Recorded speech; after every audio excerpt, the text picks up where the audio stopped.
Good evening everyone. आज मैं कक्षा 7 के बच्चों को पाठ 3 शब्द ज्ञान पढ़ाऊंगी। इसमें सबसे पहले हम लोग, जैसा कि शब्द ज्ञान से हमारा अर्थ निकल रहा है कि शब्दों का ज्ञान, मतलब जो हम शब्द प्रयोग करते हैं, शब्दों के द्वारा ही भाषा का जन्म हुआ है, तो शब्द जब प्रयोग करते हैं तो उनका ज्ञान होना बहुत जरूरी है। तो सबसे पहले हम जानेंगे शब्द किसे कहते हैं।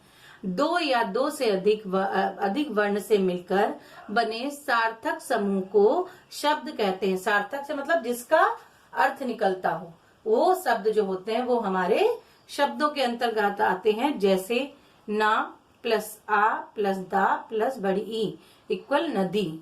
तो क्या है ना, क्या है आपका ना जो है आपका व्यंजन है, इसलिए इसमें स्वर इसमें जोड़ा गया है।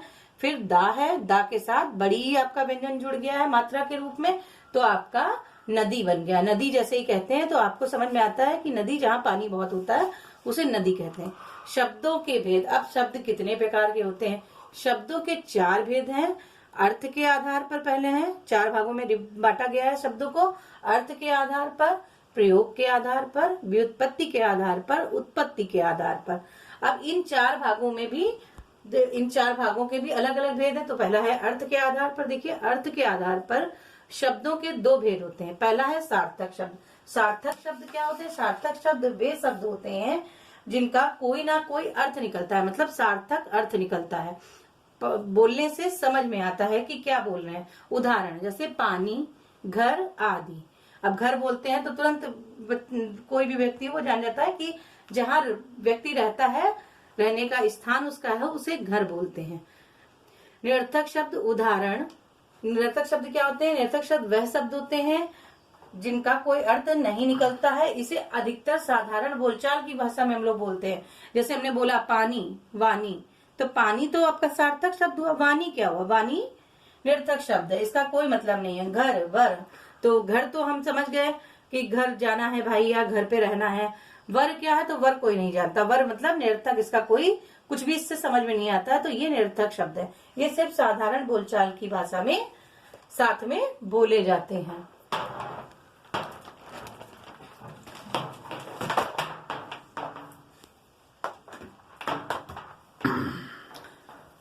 प्रयोग। अब दूसरा है प्रयोग के आधार पर शब्दों के 2 भेद होते हैं। पहला है विकारी, दूसरा है अविकारी। विकारी शब्द, किसी विकारी शब्द में लिंग, वचन, कारक, काल आदि के कारण परिवर्तन हो जाता है, ये विकारी शब्द कहते हैं। ये ऐसे शब्द होते हैं जिनमें लिंग, वचन, कारक, काल आदि के क्रम से परिवर्तन होता है। विकारी शब्द 4 प्रकार के होते हैं। संज्ञा, सर्वनाम, विशेषण, क्रिया आदि। ये 4 जो हैं आपके विकारी शब्दों के 4 प्रकार हैं। अब अविकारी शब्द। अविकारी शब्दों में लिंग, वचन, कारक, काल आदि के कारण कोई परिवर्तन नहीं होता है, वे अविकारी शब्द कहलाते हैं। जैसे ये भी 4 प्रकार के होते हैं। क्रिया विशेषण, संबंध बोधक, समुच्चय बोधक और विस्मय आदि बोधक। तो ये 4 प्रकार के होते हैं। इनके बारे में मैंने पढ़ाया आपको। क्रिया विशेषण क्या होता है, संबंध बोधक क्या होता है, आप क्लास 6 में ये सब पढ़ चुके हैं, तो आपके पता होगा आपको। तो थोड़ा सा ध्यान करिएगा और फिर से एक बार पढ़िएगा।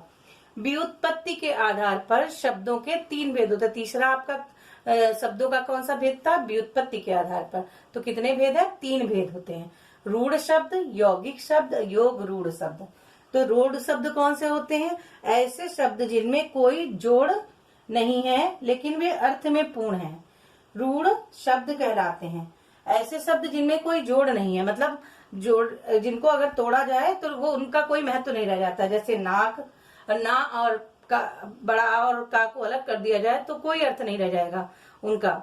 सबको अलग अलग करके अगर लिख दें, लेकिन एक में जोड़ के लिखते हैं तो नाक एक रूढ़ शब्द बना। इसी तरह से कान, घर, फल, जल। फल को अगर हम विच्छेद कर दें, फा और ला को अलग अलग करके लिख दें तो फा और ला वर्ण रह जाएंगे, वो शब्द के रूप में नहीं आएंगे, तो ये हो जाएंगे आपके रूढ़ शब्द। दूसरा है यौगिक शब्द। 2 शब्दों के योग से बने ऐसे शब्द जिनका अर्थ यथावत रहता है, अर्थात अर्थ बदलता नहीं, ऐसे शब्द यौगिक शब्द कहलाते हैं। ध्यान से, 2 शब्दों के योग से बने ऐसे शब्द जिनका अर्थ यथावत रहता है, मतलब अर्थों में कोई परिवर्तन नहीं आता है, तो वो यौगिक शब्द कहलाते हैं। जैसे देवालय, देवों के रहने का स्थान, देवालय। तो हम अगर इसको अलग कर दें, देवालय को, देव प्लस आलय, तो देव माने भगवान या ईश्वर प्लस आलय माने घर, तो दोनों का अर्थ अलग अलग निकल रहा है, उनमें कोई परिवर्तन नहीं आ रहा है।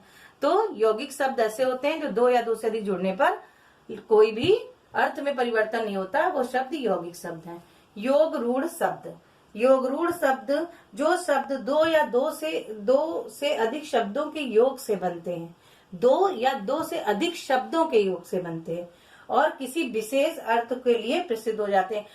इनके दो या दो से अधिक शब्द जब हम आपस में जोड़ेंगे तो इनका अर्थ विशेष निकलने लगेगा, वही अर्थ नहीं रहेगा बल्कि विशेष अर्थ में आएगा, उसे योग रूढ़ कहते हैं। जैसे आपका दशानन, तो दशानन 10 है, आनंद 10 प्लस आनंद, आनंद माने सिर, 10 माने सिर, 10 माने 10, तो 10 है जिसके मुख, या वो क्या हुआ, दशानन अर्थात रावण।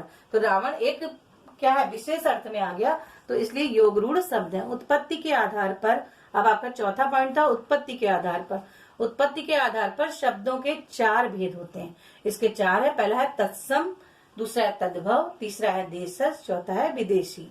अब तत्सम शब्द क्या होते हैं, हिंदी भाषा में संस्कृत हमारी जो है हिंदी की जननी है अधिकतर भाषाओं की, तो संस्कृत के जो शब्द ज्यों के त्यों मूल रूप में संस्कृत के ही रूप में प्रयोग कर दिए जाते हैं उन्हें तत्सम कहते हैं। जैसे अग्नि, अग्नि संस्कृत शब्द है और आग कह रहे हैं तो हिंदी शब्द है, तो अगर अग्नि आपका हिंदी में अग्नि लिखा है तो अग्नि वो तत्सम शब्द माना जाएगा क्योंकि वो संस्कृत का मूल शब्द लिया गया है।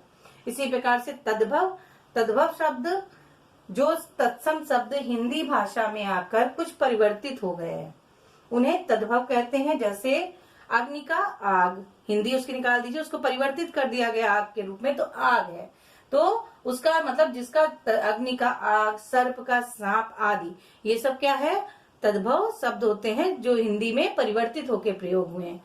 देशज शब्द देश की दूसरी भाषाओं तथा बुंदेली, राजस्थानी, मारवाड़ी, बहुत सी हमारे देश में बोलियां हैं और भाषाएं भी अलग अलग हैं, है ना, तमिल, बंगला आदि, तो इनके जो शब्द लिए गए हैं देश में बोले जाने विभिन्न विभिन्न भाषाओं और बोलियों से जो शब्द ले लिए गए हैं वे देशज शब्द कहलाते हैं। देश की दूसरी भाषाओं तथा बोलियों से बहुत से शब्द हिंदी में ले लिए गए हैं ज्यों के त्यों। जैसे